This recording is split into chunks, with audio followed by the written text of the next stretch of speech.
সংসার সীমান্তে। গল্পকার প্রেমেন্দ্র মিত্র। পাঠ করছি চুমকি সরকার। সত্যই এ কাহিনী লিখিতে ইচ্ছা করে না। মনে হয় যে দুটি মানুষকে লইয়া এই গল্পের আয়োজন, তাহাদের কথা লিখিবার অধিকার আমার নেই। যাহাদের জন্য লিখিতেছি তাহারাই শুধু যে নিজেদের কঠিন ঔদাসীন্যের দ্বারা ইহাদের অপমান করিতে পারে তাহা নয়। এই দুইটি জীবনের গভীর মর্ম বুঝিবার মতো দরদ আমারও আছে কিনা সন্দেহ হয়। হৃদয়ের উদ্বৃত্ত আমাদের আর কতটুকু? নিজেকে ছাড়াইয়া আশপাশের কয়েকজনকে বিলাইতেই তাহা তো ফুরাইয়া যায়। আর উদারতা, এই শব্দটিকে এ পর্যন্ত কতভাবেই না লাঞ্ছিত করিয়া আসিয়াছি। তবু একবার বলিবার চেষ্টা করিয়া দেখি। বিশ্রী বাদলের মতো সারাদিন সূর্যের দেখা পাওয়া যায় নাই। ঝুপঝুপ করিয়া বৃষ্টি পড়িয়াছে, গভীর রাত্রেও তাহার বিরাম নাই। কয়দিনে বৃষ্টি থামিবে কে জানে। শহরের এক প্রান্তের যে রাস্তাটিতে আমাদের গল্প শুরু হইবে, সাধারণ অবস্থাতেই তাহাতে চলা দেয়। গরুর গাড়ি ও মোটর লরির চাকায় তাহার যে হাল হইয়া থাকে তাহা বর্ণনা করা কঠিন। দিন রাতের অবিশ্রান্ত বৃষ্টিতে তাহার আরও শ্রী ফিরিয়াছে। পাশের নর্দমার সহিত তাহাকে আর পৃথক করিয়া চিনিবার উপায় নাই। রাস্তাটির নাম নাই বলিলাম।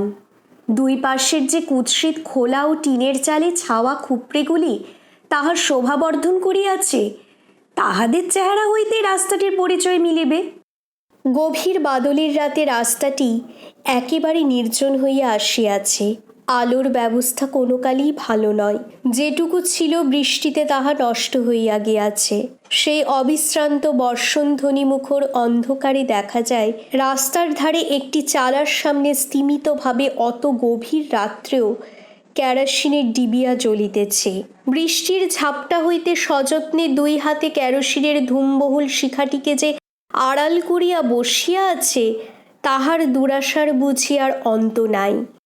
কিংবা হয়তো হতাশার শেষ সীমায় সে আসিয়া পৌঁছিয়াছে। তাহার মৃত মনের কাছে বাহিরের দুর্যোগের কোনো অর্থই আর নাই। প্রত্যহের অভ্যাসবশতই ক্লান্ত হতাশ চোখে পথের দিকে ব্যর্থ প্রতীক্ষায় সে বসিয়া আছে। কেরোসিনের ডিবিয়ার মৃদু আলোয় তাহাকে ভালো করিয়া দেখা যায় না। হাত দিয়া শিখাটিকে আড়াল করিবার দরুন তাহার মুখে ও দেহে গাঢ় ছায়া পড়িয়াছে। সত্য কথা বলিতে কি, দেখিবার আর সেখানে কিছু নাই। কোনোদিন তাহার দেহে ও মুখে প্রাণের শিখার দ্যুতি ছিল কিনা তাহাই সন্দেহ হয়। ধূম ও কালিই এখন তাহার সর্বস্ব। নারীত্ব ও যৌবনের সে একটা কুৎসিত বিকৃতি মাত্র। ভিতর হইতে নিদ্রাজড়িত কণ্ঠে কে একবার বলিল, হ্যালা রজনী, বার দরজা বন্ধ করতে হবে না? সমস্ত রাত বসে থাকবি নাকি? এ বৃষ্টিতে যে পথে কুকুর বেড়াল বেরোয় না। দরজা হইতে রজনী কর্কশ কণ্ঠে কুৎসিত ভাষায় যে উত্তর দিল, অন্য সময় হইলে তাহা হইতেই একটা তুমুল ঝগড়ার সূত্রপাত হইতে পারিত। কিন্তু যাহার উদ্দেশ্যে কথাগুলো বলা হইয়াছিল, নিদ্রার ঘোরে সে বোধহয় ভালো করিয়া শুনিতে পায় নাই। আগামীকালের জন্য মুখরোচক কলহটি সে মুলতবি রাখিল, এমনও হইতে পারে। গায়ের কাপড়টা আরও একটু ভালো করিয়া জড়াইয়া রজনী দরজাতেই তেমনি ভাবে বসিয়া রহিল। কাপড় চোপড় তাহার ভিজিয়া একাকার হইয়া গিয়াছে। যেখানটায় পা রাখিয়াছিল সেখানেই কাদা হইয়াছে প্রচুর। পা দুইটা যেন ঠান্ডা বরফ হইয়া গিয়াছে মনে হইতেছিল। তবু ইহার মধ্যে রজনীর উঠিলে চলে না।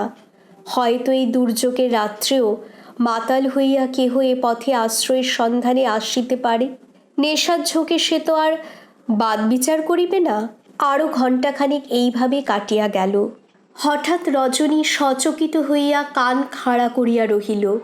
অন্ধকারে কিছুই দেখা যায় না, কিন্তু তাহাদের রাস্তাটা যে ধারে কিছু দূর অগ্রসর হইয়া ক্রমশ ভদ্র হইবার চেষ্টা করিয়াছে, খোলার চালা পরিত্যাগ করিয়া একটি দুটি কোঠা ও ভদ্রগৃহস্থ বাড়ি দুই পাশে পাইয়াছে। সেখান হইতে যেন কাদার ভিতর কাহার পদশব্দ পাওয়া যাইতেছে। পদশব্দ ক্রমশই দ্রুত অগ্রসর হইতে লাগিল। না, কোনো মাতালের পায়ের শব্দই নয়, কাদার ভিতর দিয়া দ্রুত বেগে কে যেন ছুটিয়া আসিতেছে বলিয়াই মনে হয়। রজনী নিরাশ হইল।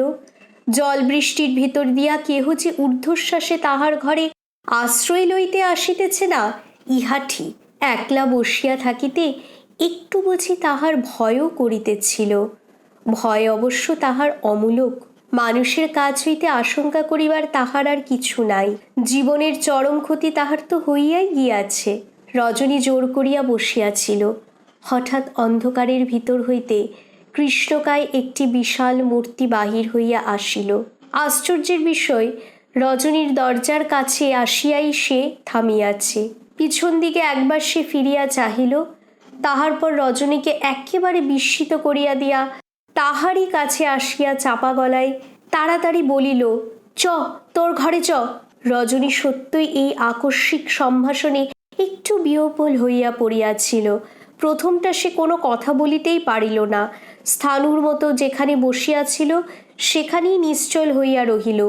কিন্তু তাহার বাকস্ফূর্তি হইবার পূর্বেই লোকটা অদ্ভুত এক কাণ্ড করিয়া বসিল।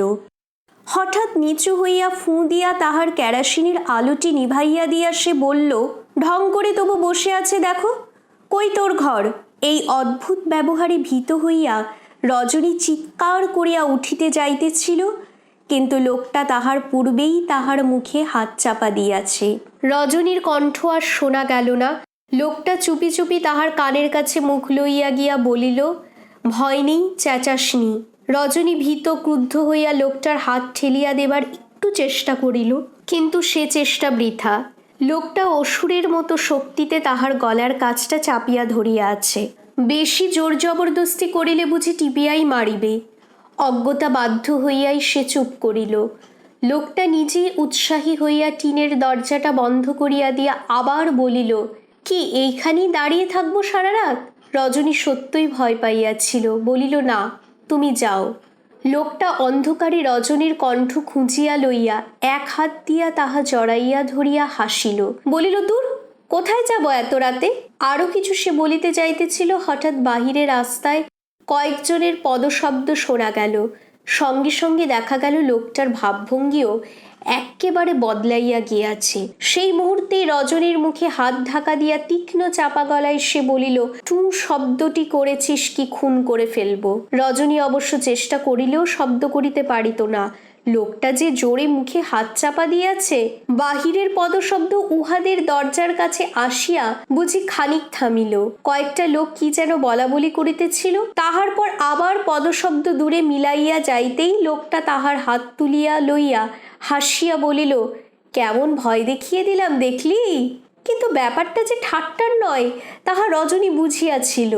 লোকটাকে মনে মনে অত্যন্ত ভয় করিতে আরম্ভ করিলেও সে মৃদুস্বরে একবার আপত্তি জানাইয়া বলিল, আমি দরজা খুলে দিচ্ছি, তুমি যাও, আজ আমার শরীর খারাপ। লোকটা এবার জোরে হাসিয়া উঠিল, শরীর তো বেজায় খারাপ, তাই বাদলা রাতে রাস্তায় হাওয়া খাচ্ছিলি না? নে ছেনালি রাখ, কোথায় তোর ঘর? নিরুপায় হইয়া রজনী বলিল, দাও, টাকা দাও তাহলে আগে। অন্ধকারে তাহার হাতের মধ্যে সত্যই একটা টাকা গুঁজিয়া দিয়া লোকটা বলিল, নে, হলো তো? রজনী এবার ধীরে ধীরে পাশের দাওয়ায় উঠিয়া তাহার ঘরের চাবি খুলিল। ঘর বলিলে তাহাকে অতিরিক্ত সম্মান দেওয়া হয়। দুধারে দুই টিনের পার্টিশনের মধ্যবর্তী খানিকটা অপরিসর স্থান মাত্র। মেঝেতে কোনো কালে বোধহয় সিমেন্ট দেওয়া হইয়াছিল, এখন তাহার চিহ্নও নাই। নোংরা একটি বিছানা ও ভাঙা তোরঙ্গেই অবশ্য অধিকাংশ স্থান জুড়িয়া আছে। মেঝের বাকি অংশ যেটুকু দেখা যায় তাহা বহুদিনের মানুষের পদাঘাতে ক্ষতবিক্ষত। উপরে খোলার চাল, সেখানকার একটি বাঁশ হইতে তার দিয়া টাঙানো চিমনি ভাঙা হ্যারিকেনের লণ্ঠনটি মিটমিট করিয়া জ্বলিতেছিল। রজনী ঘরে ঢুকিয়া তাহার আলোটাই একটু বাড়াইয়া দিল। তাহাতে আলোকের অভাব কিন্তু দূর হইল না, শিখাটি আরও বেশি ধূমোদ্গীরণ করিতে লাগিল মাত্র। মেঝের উপরকার ময়লাছিন্ন বিছানায় একটি বালিশের উপর কনুইয়ের ভর দিয়া লোকটা তখন বসিয়াছে। রজনী তাহার দিকে চাহিয়া বিরক্ত হইয়া বলিল, কি করলে বলো তো? জুতোটা বাইরে খুলে রেখে আসতে হয় না? সমস্ত ঘর যে কাদায় কাদা হয়ে গেল, এ মুক্ত করবে কে? সত্যই লোকটার ছেঁড়া জুতার সঙ্গে রাস্তার প্রচুর কাদা ঘরে আসিয়া ঢুকিয়াছে। ঘরে আসিয়া লোকটার চেহারা ও মেজাজ দুই বদলাইয়া গিয়াছে মনে হইল। রজনীর কথায় হাসিয়া জুতো জোড়া পা হইতে খুলিতে খুলিতে সে বলিল, ইস, কি আমার রাজপ্রসাদ রে, জুতোর কাদায় নোংরা হয়ে যাচ্ছে। কথাগুলোর পিছনে কিন্তু আঘাত করিবার ইচ্ছা আছে বলিয়া মনে হইল না। গলার স্বরে ও বলিবার ভঙ্গিতে হাসিয়া ফেলিয়া রজনী বলিল, তোমারই বা কি এমন সোনার খড়ম যে বিছানায় উঠতে চায়? ছেঁড়া জুতা দুইটা পা হইতে খুলিয়া উপর করিয়া ধরিতেই পোয়াখানেক ময়লা জল তাহা হইতে বাহির হইল। লোকটা হাসিয়া বলিল, এমন জুতোর তুই নিন্দে করিস? দেখেছিস এ ড্যাঙায় হলো জুতো, আর জলে নামলেই নৌকো। ময়লা জলে ঘরটা আরও নোংরা হইয়া যাইতেছিল, কিন্তু এবার রজনী রাগ করিতে ভুলিয়া গেল। লোকটাকে এই সময়ের মধ্যে সে বেশ ভালো করিয়া দেখিয়া লইয়াছে। বাহিরে তাহাকে যতখানি বিশালাকায় মনে হইতেছিল, ততখানি জবরদস্ত চেহারা তাহার নয়। মাঝারি দোহারা গড়ন, কেমন একটু পাকাইয়া গিয়াছে। হাত পায়ের শিরাগুলো দড়ির মতো মোটা মোটা। মুখখানা চোয়ারে হইলেও কেমন যেন কুৎসিত নয়। চোখে ও ঠোঁটের কোণে সর্বদা একটু হাসির ভাব লাগিয়া আছে, নির্দোষ ব্যঙ্গের হাসি। সমস্ত মুখখানা বুঝি সেই জন্যই একেবারে আকর্ষণ শক্তি হারায় নাই। বয়স অবশ্য তাহাকে দেখিয়া বুঝিবার উপায় নাই। রজনীর মনে হইল 30 হইতে 40-এর মধ্যে যে কোনো বয়স তাহার হইতে পারে, কিন্তু বয়স যাহাই হোক, লোকটা স্বাস্থ্য ও শক্তি অটুট আছে। লোকটা তাহার ভিজা জামা খুলিতেছিল, বলিল, শুকনো একটা কাপড় থাকে তো দে পরি। শুকনো কাপড় কাঁদছে, থাকলে আমি ভিজে কাপড়ে থাকি? বলিয়া রজনী হাসিল। ওই ভিজে কাপড়ে থাকবি নাকি সারা রাত? লোকটা অবাক হইয়া তাহার দিকে চাহিল। তাছাড়া কি করব? লোকটা বলিয়া চুপ করিয়া রহিল। বিছানার উপর ন্যাকড়ায় জড়ানো একটা কি জিনিস পড়িয়াছিল। রজনী হঠাৎ সেই দিকে হাত বাড়াইয়া বলিল, ওতে কি আছে দেখি? এই সামান্য ব্যাপারে লোকটা এমন চটিয়া যাইবে কে জানিত। নিমিষের মধ্যে পুটলিটাকে রজনীর নাগালের বাহিরে সরাইয়া সে ক্রুদ্ধ হইয়া বলিল, খবরদার বলছি, ও ধারে হাত বাড়ালে হাত ভেঙে দেব। থরথর করিয়া রজনী জবাব দিল, ইস, কি আমার 7 রাজার ধন নিয়ে এসেছিস, ছুলে ক্ষয়ে যাবে। লোকটা এ কথার উত্তর দিল না। পুটলিটা নোংরা একটা বালিশের তলায় রাখিয়া তাহার উপর মাথা দিয়া শুইয়া পড়িল। কথায় বার্তায় এতক্ষণ তাহাদের পরস্পরের প্রতি সন্দিগ্ধ বিরোধের ভাব যেটুকু কাটিয়া গিয়াছিল, সেটুকু আবার এখন ঘনাইয়া আসিয়াছে মনে হইল। এই লোকটাকে শেষ মুহূর্তে পয়সার লোভে ও পীড়নের ভয়ে ঘরে স্থান দেওয়ার জন্য এখন রজনীর আফসোস হইতেছিল। সে তো তখন ইচ্ছা করিলে চেঁচাইয়া বাড়ির সকলকে জাগাইয়া তুলিতে পারিত। লোকটা কিন্তু এক মুহূর্তেই তাহাকে গলা টিপিয়া মারিয়া ফেলিতে পারিত না। এই উগ্র প্রকৃতির অপরিচিত লোকটার সহিত সারা রাত একত্র কাটাইবার চিন্তায় রজনীর ভয় ভয় করিতে লাগিল। লোকটা খুনে ডাকাত কিনা কে জানি। সারা রাত সে জাগিয়া কাটাইবে বলিয়া সংকল্প করিল। ঘরের দরজার ভেতর হইতে চাবি দিয়া চাবিটি গোপনে আঁচলের খুঁটে বাঁধিয়া আলো নিভাইয়া যখন সে শুইয়া পড়িল, তখন রাত প্রায় 2টা। অনেক রাত পর্যন্ত সে জোর করিয়া জাগিয়াছিল, কিন্তু ভোরের দিকে শরীর আর সহিল না। কখন যে সে ঘুমাইয়া পড়িয়াছে তাহার মনে নেই। সকালে সচকিত হইয়া চোখ খুলিবার সঙ্গে সঙ্গে রজনী টের পাইল বাড়িতে বিষম হট্টগোল বাঁধিয়াছে। বাড়ির অন্যান্য অধিবাসিনীরা তাহার রাত্রের অতিথির কথা জানে না। কয়েকজন তাহার ঘরে ঢুকিয়া তীব্রস্বরে ভর্ৎসনাও করিতে শুরু করিয়াছে। হ্যালো, তোর আক্কেল কি বল দেখি? সদর দরজা হাট করে নিজের দরজা খুলে দিব্যি নাক ডাকিয়ে ঘুমোচ্ছিস? রজনী ধর্মড় করিয়া একবার বিছানায় উঠিয়া বসিল। সত্যই ঘরে কেহ কোথাও নাই, দরজা সত্যই খোলা।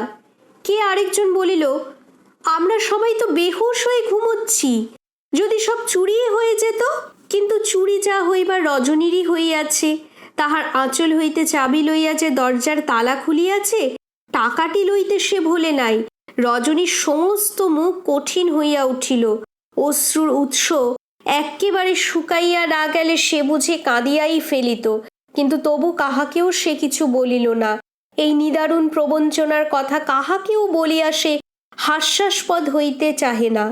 তাহাদের রাস্তারই এক গৃহস্থ বাড়িতে গতরাত্রে শীত কাটিবার চেষ্টা কাহারা করিয়াছিল বলিয়া দুপুরবেলা যখন সংবাদ পাওয়া গেল, তখনও মনের সন্দেহ সে মনেই চাপিয়া রাখিল। বিশাল পৃথিবীর 2টি হতভাগ্য নরনারীর প্রথম মিলনের ইতিহাস এমনি কুৎসিত, এমন স্বার্থ ও লোভের কালিতে কলঙ্কিত এই মিলনই একাধারে প্রথম ও শেষ হইতে পারিত, কিন্তু ভাগ্যের ইচ্ছা অন্যরূপ। দুপুরবেলা রজনীর তখনও রান্নার আয়োজন চলিতেছে। সংকীর্ণ দাওয়ার উপর বসিয়া শিলে করিয়া সে বাটনা বাটিতেছিল। হঠাৎ দরজার সামনে একজনকে দেখিয়া চমকাইয়া উঠিল। লোকটা দিব্য ভোল ফিরাইয়া আসিয়াছে। ফর্সা কাপড়, গায়ের জামাটাও বোধহয় নতুন। তালিমারা জুতাটায় আর কিছু না হোক বেশ করিয়া কালি মাখাইয়া চকচকে করা হইয়াছে। মাথায় ঝাঁকড়া চুলের মাঝখান দিয়া লম্বা টেরিকাটা। তবু রজনী চিনিল। লোকটা দরজায় দাঁড়াইয়া তাহার দিকেই চাহিয়া দাঁত বাহির করিয়া হাসিতেছিল। রজনী মুখ তুলিতেই কাছে আসিয়া বলিল, কি গো, চিনতে পারো? ঘৃণায় রাগে সহসা রজনীর সমস্ত শরীর রিরি করিয়া উঠিল। জীবনের উপর, ভাগ্যের উপর যত আক্রোশ তাহার মনের মধ্যে জমা হইয়াছিল সমস্ত যেন আজ মিলিত হইয়া পথ খুঁজিয়া পাইয়াছে। কোনো জবাব না দিয়া উন্মত্তের মতো নোড়াটা তাহার দিকে ছুঁড়িয়া মারিল। নোড়াটা লাগিলে কি হইতো বলা যায় না, কিন্তু সৌভাগ্যের বিষয় উপযুক্ত সময় লোকটা মাথাটা সরাইয়া লইয়াছিল। নোড়াটা সামনের টিনের দেওয়ালে গিয়া প্রচণ্ড শব্দে লাগিল। আশপাশে যাহারা ছিল তাহারা শব্দ শুনিয়া হাঁ হাঁ করিয়া ছুটিয়া আসিল। লোকটা তখনও দাঁড়াইয়া দাঁড়াইয়া হাসিতেছিল। নোড়ার আঘাতটা ফসকাইয়া যাওয়ায় মনে মনে আশ্বস্ত হইলেও রজনীর রাগ তখনও যায় নাই। চিৎকার করিয়া সকলকে ডাকিয়া সে জানাইতে লাগিল যে এই বদমাইশ লোকটাই সেদিন তাহাদের রাস্তার গৃহস্থ বাড়িতে শীত কাটিয়াছে এবং তাহার আঁচল হইতে টাকা খুলিয়া পলাইয়াছে। তাহাকে ধরিয়া পুলিশে দেওয়া হোক। চিৎকার শুনিয়া বাড়ির সমস্ত মেয়েরা এবং কয়েকটি পুরুষ তখন জড়ো হইয়াছে। লোকটা এমন কাণ্ড হইবে আশা বোধহয় করে নাই। মুখে হাসির ভান করিলেও সে এবার পলাইবার পথ খুঁজিতেছিল। কিন্তু এতগুলো লোক তাহাকে একা পাইয়াছে। রজনীর কথা বিশ্বাস হোক আর না হোক, তাহারা এমন মজা ছাড়িবে কেন? একজন হঠাৎ সাহস করিয়া তাহার ঝাঁকড়া চুল ধরিয়া টানিয়া বলিল, শালা চোর, আবার ভদ্রলোক সেজে এসেছে, আর যায় কোথায়? অন্য সকলে বোধহয় এই প্রেরণাটুকুর অপেক্ষাতেই ছিল। সকলে মিলিয়া লোকটার উপর ঝাঁপাইয়া পড়িল। কিল, চর, লাঠি যে যাহা পারিল মারিতে কুসুর করিল না। লোকটা জোয়ান, কিছুক্ষণ সে জুজিবার চেষ্টা করিয়াছিল, কিন্তু মারও সে সেই জন্যই বেশি খাইল। তাহার জামা কাপড় ছিঁড়িয়া আধমরা না করিয়া দেওয়া পর্যন্ত মেয়ে পুরুষ কেহ নিরস্ত হইল না। বোধহয় হাঙ্গামের ভয়েই শুধু পুলিশে দিতে তাহারা বাকি রাখিল। রজনী মারামারিতে যথাসম্ভব যোগ দিয়াছে। এখন দাওয়ার উপর দাঁড়াইয়া হাঁফাইতে হাঁফাইতে গাল পাড়িতেছিল। আঁচল থেকে টাকা খুলে নেবে না, পাজি বদমাস কোথাকার। বাড়ির বাহিরেও তখন পথিকদের ভিড় জমিয়া গিয়াছে। অতিরঞ্জিত হইয়া ইতিমধ্যে ব্যাপারটা মুখে মুখে ফিরিতেছিল। নানা জনে নানা রকম মন্তব্যও করিতেছিল। লোকটা তখন অবসন্নভাবে উঠানের উপর পড়িয়া গায়ের মাথার অনেক জায়গা কাটিয়া রক্ত বাহির হইতেছে। কাতরভাবে সে ধুঁকিতেছিল। কে একজন বাহির হইতে খবর দিল যে মারামারির সংবাদ শুনিয়া পুলিশ আসিতেছে। আরেকজন বলিল, পুলিশ এলে তো যারা মেরেছে তাদেরও ছাড়বে না বাপু। চোরকে ধরিয়া দিতে পারো, মারবার তোমরা কে? আর মার বলে মার, লোকটা তো মরেই গেছে। কথাটা মিথ্যা নয়, যুক্তিযুক্তও বটে। যাহারা এতক্ষণ সোৎসাহে হাত চালাইয়াছিল তাহারা যে যার সরিয়া পড়িবার চেষ্টা করিল। জনমতের গতি ফিরিয়াছে। একজন বলিল, চোর বলি যে মারলে, চোর চিনলে কে শুনি? চোর কি ওর গায়ে লেখা আছে? বাহির হইতে একজন আসিয়া সহানুভূতি জানাইয়া বলিল, তুমিও তো আচ্ছা লোক হে, মার খেয়ে চুপ করে পড়ে আছো। থানায় চলো, একটা ডায়েরি করে আসি, মারার মজাটা সব টের পেয়ে যাবে। উঠিবার শক্তি ছিল না বলিয়াই বোধহয় লোকটা কোনো উত্তর না দিয়া চুপ করিয়া পড়িয়া রহিল। যাহারা মারিয়াছিল তাহাদের অনেকেরই পুলিশের ভয়ে রাগটা তখন রজনীর উপর গিয়া পড়িয়াছে। বাড়ির ভিতর হাঙ্গামা হইবার ভয়ে বাড়ির অধিস্বামিনী ব্যস্ত হইয়া উঠিয়াছিল। রজনীর কাছে আসিয়া ঝংকার দিয়া সে বলিল, দোষ তো এই মাগির, চোর চোর বলে পাড়া মাথায় করে তুললে কে? এখন ঠেলা সামলাক। রজনীর গালাগাল খানিক আগেই বন্ধ হইয়া গিয়াছে। সমস্ত ব্যাপারটার এই পরিণতি দেখিয়া ভয়ে সে কাঠ হইয়া দাঁড়াইয়াছিল। দু একজন প্রহরিত লোকটাকে তখনও থানায় গিয়া ডায়েরি করাইবার জন্য পীড়াপিড়ি করিতেছে। বাড়িওয়ালি আবার তীব্রস্বরে বলিল, ঢং করে দাঁড়িয়ে আছিস যে বড়, লোকটা ওইখানে পড়ে থাকবে নাকি? থানা পুলিশ না হলে সুখ হচ্ছে না না? কেন বলা যায় না? প্রহরিত হইয়াও থানায় যাইবার আগ্রহ লোকটার বিশেষ নাই। বাড়িওয়ালির ধমক খাইয়া ভয়বিহ্বল রজনী তাহাকে আসিয়া তুলিয়া ধরিবার চেষ্টা করিতে গেলে সে নিজেই কষ্ট করিয়া উঠিয়া ধীরে ধীরে রজনীর কাঁধে ভর দিয়া তারই ঘরে গেল। থানায় খবর দিয়া অন্যায়ের প্রতিকার করিবার জন্য যাহারা ব্যস্ত হইয়াছিল তাহারা ইহাতে খুশি হইতে পারিল না। বাহিরের দরজার কাছে ঘোট অনেকক্ষণ ধরিয়া চলিল। লোকটা কোনো প্রকার হাঙ্গামা না করিয়া রজনীর ঘরে যাওয়ায় বাড়িওয়ালি অনেকটা আশ্বস্ত হইয়াছিল। রজনীর ঘরে ঢুকিয়া আহত ব্যক্তির শুশ্রূষা সম্বন্ধে অনেকক্ষণ ধরিয়া বহু মূল্যবান সুদুপদেশ দিয়া যখন সে বিদায় হইল তখনও রজনী জল দিয়া তাহার ক্ষতস্থানগুলি ধোয়াইয়া দিতেছে। বাড়িওয়ালি চলিয়া যাইবার পর লোকটা একবার উঠিবার চেষ্টা করিল। ভীত পাংশু মুখে তাহাকে শোয়াইবার চেষ্টা করিয়া রজনী বলিল, উঠছ কেন? কোথায় যাবে? যন্ত্রণা বিকৃত মুখেও হাসির চেষ্টা করিয়া লোকটা বলিল, থানায় যাব না রে, যাব না, ভয় নেই, পেটটায় বড় বেদনা, বেচারা বড় জোর লাথি মেরেছে, একটু সেক দিতে পারিস? রজনী তাহার আয়োজনেই বাহিরে গেল। নায়ক নায়িকার দ্বিতীয় মিলন এমনি করিয়াই হইল। লোকটা কয়দিন ধরিয়া রজনীর ঘরেই আছে। মার খাইবার দিন হইতে তাহার প্রবল জ্বর। যাইবে সে আর কোথায়? রজনীকে বাধ্য হইয়াই সেবা করিতে হইতেছে। ব্যাপারটার সমস্ত দোষ তাহার ঘাড়ে চাপাইয়া বাড়ির আর সকলে দিব্য নিশ্চিন্ত হইয়া গিয়াছে। ঘরে বসাইয়া একটা লোকের দিনের পর দিন শুশ্রূষা করা রজনীর সাধ্য নয়। প্রথম দিন লোকটা পকেট হইতে গোটা কয়েক টাকা বাহির করিয়া দিয়াছিল বলিয়াই কোনো মতে চলিতেছে। রজনী এ দায় হইতে কোনো রকমে নিষ্কৃতি পাইলেই বোধহয় বাঁচে। পুলিশের ভয়ে সম্ভবত সে এ পর্যন্ত কোনো উচ্চবাচ্য করিতে পারে নাই। কিন্তু হপ্তা কাবার হইবার পরও লোকটার যে সারিবার লক্ষণ নাই। রজনীর ধৈর্য আর কতদিন থাকে?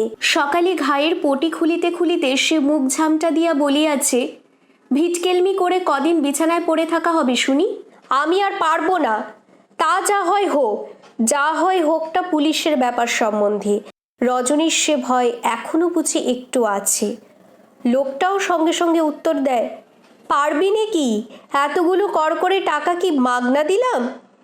ইস, কত তোরা তোরা টাকাই না দিয়েছিলি। 8 দিন ধরে ওষুধপত্তি সব 5 টাকায় হচ্ছে, কেমন? নাই বা হলো, তুই দিবি টাকা? হাতে হাত করা থেকে বেঁচে গেছিস জানিস? রজনীর সাহস বাড়িয়াছে। রাগের মাথায় সে বলে, হ্যাঁ, হাতে হাত করা সবাই দিচ্ছে, যা না তুই পুলিশে। আমিও বলতে জানি। শীতকাঠি নিয়ে প্রথম দিন ঘরে ঢুকেছিলি, মনে নেই? লোকটা রাগিয়া বলে, তুই দেখেছিস? দেখিনি আবার? সেদিন পুটলির ভিতর কি ছিল? তারা খেয়ে আমার ঘরে তো ঢুকেছিলি লুকোতে, বুঝি না আমি কিছু? লোকটা তাচ্ছিল্য ভরে বলে, বুঝেছিস তো বুঝেছিস। অঘোরদাস কারোকে ভয় করে না। নীরবে খানিকক্ষণ ঘা ধোয়ানো চলে। অঘোর একসময় বলে, জ্বরে জ্বরে মুখটা বড় খারাপ হয়েছে, আজ একটু অম্বল রাখতে পারিস? রজনী ঝংকার দিয়া বলে, হ্যাঁ পারি না, উনুনের ছাই রাখতে পারি। শখ কত, ঘায়ে পুঁত শুকোচ্ছে না, অম্বল খাবে। অঘোর সারিয়া উঠিয়াছে, কিন্তু এখনও এ আশ্রয় পরিত্যাগ করে নাই। দিনে রাত্রে রজনীর সঙ্গে রোজ তাহার ঝগড়া বাঁধে। রজনী গালাগাল দিয়া বলে, কাল যদি তুই বাড়ি থেকে দূর না হোস তো মুড়ো ঝাঁটা মারব। অঘোর প্রচণ্ড শপথ করিয়া জানায় যে পরদিন প্রাতঃকাল হইতে সে রজনীর আর মুখ দর্শন করিবে না। কিন্তু যাই যাই করিয়া যাওয়ার হইয়া উঠিতেছে না। ছন্নছাড়া জীবনের স্থান হইতে স্থানান্তরে ভাগ্যের দ্বারা খালি বুঝি সে বিতাড়িত হইয়াই ফিরিয়াছে। একটুখানি নিশ্চিন্ত বিশ্রামের স্থান বুঝি তাহার কখনো মিলে নাই, তাই যাইতে তাহার সহজে মন ওঠে না। রজনী অন্য সময় গাল পাড়িলেও সকালবেলা কেমন করিয়া ঝাঁটা মারিয়া তাড়াইবার কথাটা বিস্মৃত হইয়া যায়। অঘোর একেবারে অবুঝ নয়। ইতিমধ্যে একদিন বাহির হইয়া সে কয়েকটা টাকা কোথা হইতে সংগ্রহ করিয়া আনিয়া রজনীর হাতে দিয়াছে, কিন্তু সেই সঙ্গে ফরমাস যাহা করিয়াছে তাহার বহর বড় কম নয়। রজনী টাকা কয়টা রাগের মাথায় মেঝের উপর ফেলিয়া দিয়া বলিয়াছে, আমার টাকার দরকার নেই, অমন টাকা আমি ঢের দেখেছি। আমি কি তোর কেনা বাঁধি যে যা হুকুম করবি তাই করব? টাকা ফেলিয়া দেওয়ায় প্রথমটা মুখ গম্ভীর করিয়া অঘোর বলিয়াছে, দেখো, লোক আমি বড় ভালো নয়, বেশি বাড়াবাড়ি করলে ভালো হবে না। কিন্তু খানিক বাদে আসিয়া তাহার পিঠে হাত বুলাইয়া বলিয়াছে, আহা, রাগ করিস কেন, তুই রাধিস ভালো, তাই না বলছি। স্বাদ করে কি এখানে পড়ে থাকি? তোর রান্না খাওয়ার পর মুখে আর কিছু রোচে না। থাক, আর আদিক্ষেতায় দরকার নেই বলিয়া রজনী শেষ পর্যন্ত নিজেই টাকাগুলা তুলিয়া লইয়া গিয়াছে। কিন্তু এমন করিয়াও বেশি দিন চলিল না। একদিন টাকা কড়ির ব্যাপার লইয়াই অত্যন্ত কুৎসিতভাবে ঝগড়া করিবার পর অঘোর সত্যই সকালবেলা চলিয়া গেল। বাড়িওয়ালি সংবাদ পাইয়া রজনীকে ভর্ৎসনা করিয়া বলিল, কি বলে যেতে দিলি তুই? তবু তো খরচাটা চালাচ্ছিল। রজনী রুক্ষ কণ্ঠে বলিল, খরচ চালাচ্ছিল না আর কিছু, খেটে খেটে আবার হাড়কালি হয়ে গেল, আপদ গেছে বেঁচেছি। তাহার পর আপনমনি বলিল, এবার এলে দরজা থেকেই খ্যাংরা মেরে বিদায় করে দেব। কিন্তু সেই দিন গভীর রাত্রে তাহাদের দরজার কড়া নাড়িয়া ওঠা মাত্র ধরফড় করিয়া উঠিয়া প্রথম দরজা খুলিতে যে গেল সে রজনী। অত রাত পর্যন্ত অকারণে কেন সে জাগিয়াছিল কে জানে। সত্যই অঘোর ফিরিয়া আসিয়াছে, কিন্তু চেহারা কেমন যেন অদ্ভুত। জামার কাপড়ে ধুলি কাদা লাগিয়াছে, কপালের উপর পূর্বের যে ক্ষতটার দাগ এখনো মেলায় নাই, তাহা হইতে আবার রক্ত বাহির হইতেছে। রজনী জিজ্ঞাসা করিল, এ কি হয়েছে? ও কিছু না বলিয়া পকেট হইতে অঘোর যাহা বাহির করিল তাহা দেখিয়া বিস্ময়ের আর অবধি রহিল না। এত টাকা একসঙ্গে সে কবেই বা দেখিয়াছে। অঘোর হাত বাড়াইয়া তাহাকেই সেগুলো দিতে যাইতেছিল। রজনী সভয়ে হাতটাকে সরাইয়া বলিল, না না, ও চাই না। তাহার মনের সন্দেহ দৃঢ় হইবার সঙ্গে সঙ্গে ভয় তাহার বাড়িয়াছে। অঘোর হাসিয়া বলিল, কেন রে, হলো কি? খানিক চুপ করিয়া থাকিয়া ভীত অস্পষ্ট কণ্ঠে রজনী বলিল, সত্যি বল দেখি, তুই চুরি করেছিস কিনা? অঘোর তাহার দিকে তাকাইয়া মুচকিয়া একটু হাসিল মাত্র, উত্তর দিল না। রজনী আবার বলিল, বল আমার গা ছুঁয়ে, যদি করেই থাকি ধরা পড়লে কি হতো? কি আর হতো, জেল, আর বেশি তো নয়, সে আমার অভ্যাস আছে। রজনী সভই খানিক চুপ করিয়া দাঁড়াইয়া রহিল। তারপর অস্ফুট স্বরে জিজ্ঞাসা করিল, পালাতে গিয়েই কপালটা কেটেছে তো? কপালের রক্তটা কাপড় দিয়া মুছিয়া অঘোর বলিল, বেটারা ঢিল ছুড়ল যে। রজনী হতাশভাবে বলিল, অমনি করেই তুই কোন দিন মরে যাবি, তা গেলেই বা কার কি? অঘোর দাসের জন্য তিন কুলে কাঁদবার কেউ নেই। রজনী তখন কোনো কথা আর বলিল না। ঘণ্টাখানেক বাদে বিছানায় শুইয়া হঠাৎ অঘোরের গলায় হাত রাখিয়া রজনী বলিল, একটা কথা বলবো, রাখবি বল? নিদ্রা জড়িত স্বরে অঘোর বলিল, কি? তুই আর চুরি করতে পাবিনি। ঘুমের ঘোরে আচ্ছা বলিয়া অঘোর পাশ ফিরিয়া শুইল। রজনী কিন্তু তাহাকে নিশ্চিন্তভাবে ঘুমাইতে দিল না। হাত ধরিয়া ঝাঁকানি দিয়া বলিল, ওরকম আচ্ছা বললে হবে না, তুই দিব্যি করে বল, কখনো আর চুরি করব না। কাঁচা ঘুম ভাঙায় অঘোর চটিয়া গিয়াছিল। বলিল, তবে কি ডাকাতি করে খাবো? না, তুই একটা কাজকর্ম দেখ। কাজকর্ম দেবে কে? তুই বাজে বকিস রে, ঘুমোতে দে। কিন্তু রজনী ছাড়িল না। আবার তাহার হাত ঝাঁকানি দিয়া একটু কঠিন স্বরে বলিল, না, তোকে চুরি ছাড়তে হবে, না হলে এখানে আর আসতে পাবি না। ও তবেই তো আমার গোকুল অন্ধকার হয়ে যাবে। বলিয়া অঘোর আবার পাশ ফিরিল। কিন্তু এবারে খানিক বাদে প্রথম কথা সেই কহিল। বলিল, কাজকর্ম পাওয়া কি এতই সোজা রে? আর তাছাড়া দলের লোকরা ছাড়বে কেন? যদি বা একটা ভালো কাজ পাই, পুলিশ আর দলের লোকেরা পিছু লেগে অস্থির করে দেবে না? দল তুই ছেড়ে দিবি, এদেশে থাকতে আর তার জো নেই। রজনী ইহার পর অনেকক্ষণ চুপ করিয়া থাকিয়া বলিল, তবে তুই এদেশ ছেড়ে চলে যা। অন্ধকারের মধ্যে অঘোরের হাস্যধ্বনি শোনা গেল। বলিল, তুই যাবি সঙ্গে? রজনী সত্য দীর্ঘ নিঃশ্বাস ফেলিয়া বলিল, আমি যাব কি রে? দুজনেই তাহার পর নীরব। অঘোর একবার খানিক বাদে রজনীকে ঠেলা দিয়া জিজ্ঞাসা করিল, ঘুমুলি নাকি? না। তুই যেতে পারবি না কেন? রজনী হতাশ স্বরে বলিল, আমার এখন কত দেনা, বাড়িওয়ালির কাছে, কিস্তিদারের কাছে, তারা যেতে চাইলে ছাড়বে কেন? হঠাৎ উৎসাহিত হইয়া অঘোর বলিল, আমি যদি সব দেনা শোধ করে দিই? কিন্তু রজনীর এ কথায় বিশ্বাস নাই। বলিল, সে অনেক টাকা, তুই পারবি কেন? অঘোরদাস ইচ্ছে করলে কি না পারে, তুই বল তাহলে, যাবি আমার সঙ্গে? তাহলে তোকে সত্যি কথাটা বলি, এ কাজে মাঝে মাঝে মায়েরই ঘেন্না ধরে যায়। খালি সাবধান, খালি সাবধান, শুয়ে বসে একটু স্বস্তি নেই। চ, একেবারে দিল্লি আগ্রায় যাব চলে। রজনী কিন্তু তাহার উৎসাহে বাধা দিয়া বলিল, তুই কি করে টাকা জোগাড় করবি? এমনি চুরি করে তো? সে আমার দরকার নেই। হাত বাড়াইয়া রজনীকে অন্ধকারে কাছে টানিয়া অঘোর বলিল, এই তোর গা ছুঁয়ে বলছি, এই শেষবার, ব্যাস, তারপর চুরিবিদদের খতম। পরদিন বিকেলবেলা অঘোর নতুন একটা প্রকাণ্ড তোরঙ্গ ঘাড়ে করিয়া আনিয়া রজনীর ঘরে ঢুকিল। রজনী বিস্ময়ে আনন্দে হাসিয়া বলিল, ও মা, বাক্স আনতে বলেছিলাম বলে ওই অত বড় একটা ঢাউস জিনিস আনতে হয়? ওর ভেতর সুবিধা কি? অঘোর মুখ টিপিয়া হাসিতে হাসিতে তোরঙ্গের তালা খুলিয়া ফেলিল। ভেতরের জিনিসপত্র দেখিয়া রজনী তো অবাক। অঘোর কাপড় জামা হইতে থালা গ্যালাস পর্যন্ত কত জিনিসই না কিনিয়া আনিয়াছে। রজনী পরিহাস করিয়া বলিল, ইস, করেছিস কি? এত সাজ সরঞ্জাম কেন বলতো? বিয়ে করতে যাচ্ছি যে। মরণ আর কি, আধবুড়ো এমন চোয়ারের কাছে মেয়ে দেবে কে? বলিয়া রজনী হাসিতে লাগিল। অঘোর গম্ভীর হইয়া বলিল, না দেয় চুরি করে নেব। রজনীর হাসি তাহার পর আর থামিতে চাহে না। গ্লানির প্রগাঢ় অন্ধকারে যাহাদের অতীত লুপ্ত হইয়া গিয়াছে, বর্তমানে যাহাদের ক্লেদ পঙ্কিল, তাহারাও ঘর বাঁধিতে চায়। পৃথিবীর ভাগ্যবান নরনারীদের জীবনলীলার অনুকরণ করিতে তাহাদেরও সাধ যায়। ভাবি সংসার সম্বন্ধে দুইজনের ইতিমধ্যে অনেক মধুর আলাপ হইয়া গিয়াছে।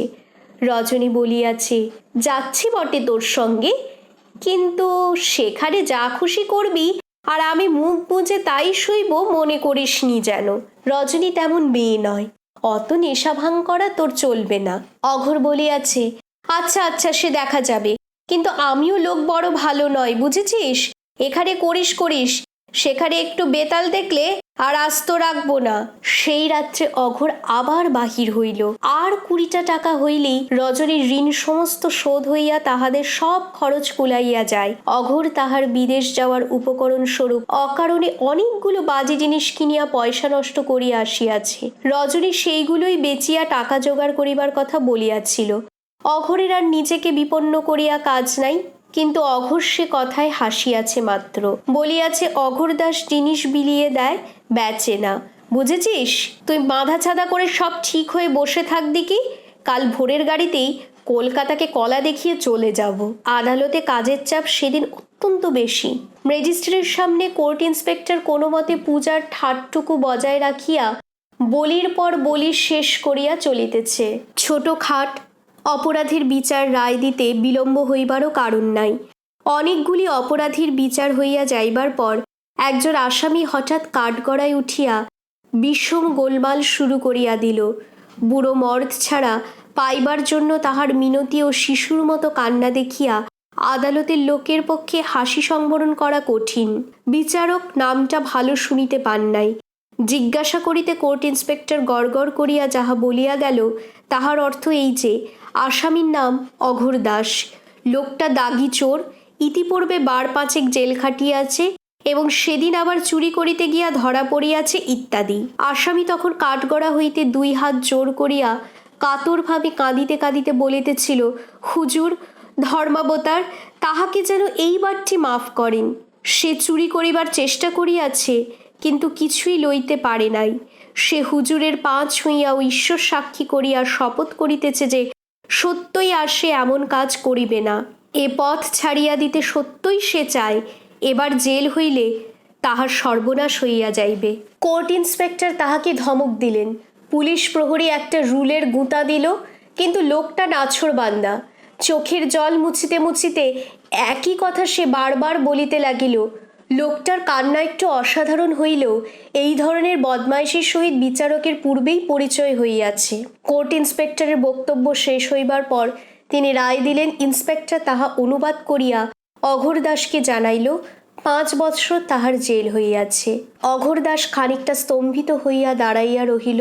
তাহার পর সে যে কাণ্ড করিয়া বসিল তাহা একেবারে অদ্ভুত। দেখা গেল হঠাৎ কাঠগড়া হইতে হুঙ্কার দিয়া লাফ মারিয়া উঠিয়া বিচারককে সে আক্রমণ করিয়াছে। পুলিশ প্রহরী ও কোর্ট ইন্সপেক্টর সেই মুহূর্তে তৎপর হইয়া তাহাকে ধরিয়া না ফেলিলে কি কেলেঙ্কারি যে হইত কে জানি। তারপর তাহারা তাহাকে পিছমোড়া করিয়া ধরিয়া রুলের গুঁতা দিয়া আবার কাঠগড়ায় আনিয়া ফেলিল। সে উন্মত্তের মতো তাহাদের হাত হইতে মুক্ত হইবার বৃথা চেষ্টা করিতে করিতে তখনও গর্জাইতেছে। বিচারক বয়সী, নবীন এবং সত্যই ভালো লোক। তাহার হৃদয় মন এখনো কঠিন হইয়া ওঠে নাই। বিচার জিনিসটা এখনো তাহার কাছে শুষ্ক আইনের প্রয়োগ কৌশল মাত্র নয়। আসামির পেছনে রক্ত মাংসের মানুষ আছে, ইহা এখনো তাহার স্মরণ থাকে। লোকটার অস্বাভাবিক কান্নার পর এই প্রকার আকস্মিক উত্তেজনায় তিনি একটু অবাক হইয়া গিয়াছিলেন। মনে হইতেছিল লোকটার এই অদ্ভুত ব্যবহারের গূঢ় কোনো অর্থ থাকিতেও পারে। বিচারককে আক্রমণের অপরাধে আসামি নতুন করিয়া বিচার হইল। বিচারক মহাশয় এবারে শাস্তি যথাসম্ভব লঘু করিয়া তো দিলেনই, মনের সংকল্প করিলেন তাহার সম্বন্ধে ভালো করিয়া কর্মচারীকে দিয়া পরে খোঁজ লইবেন। বিচারক মহাশয় অবশ্য নানা কাজের চাপে সে কথা ভুলিয়া গিয়াছেন। তাহার বা দোষ কি? অঘোরদাস এখনো জেলে পচিতেছে। নিরবচ্ছিন্ন বর্ষার রাতে এখনো নিশ্চয়ই কলিকাতার একটি কর্দমাক্ত নোংরা ও কুৎসিত পথের ধারে কেরাসিনের ডিবিয়ার ম্লান আলো দেখা যায়। ডিবিয়ার ধূমবহুল শিখাকে শীর্ণ হাতে সযত্নে বৃষ্টির ঝাপটা হইতে আড়াল করিয়া গভীর রাত্রি পর্যন্ত এখনো নিশ্চয়ই বিগত যৌবনা রূপহীনা রজনী এক রাত্রের অতিথির জন্য হতাশ নয়নে পথের দিকে চাহিয়া প্রতীক্ষা করে।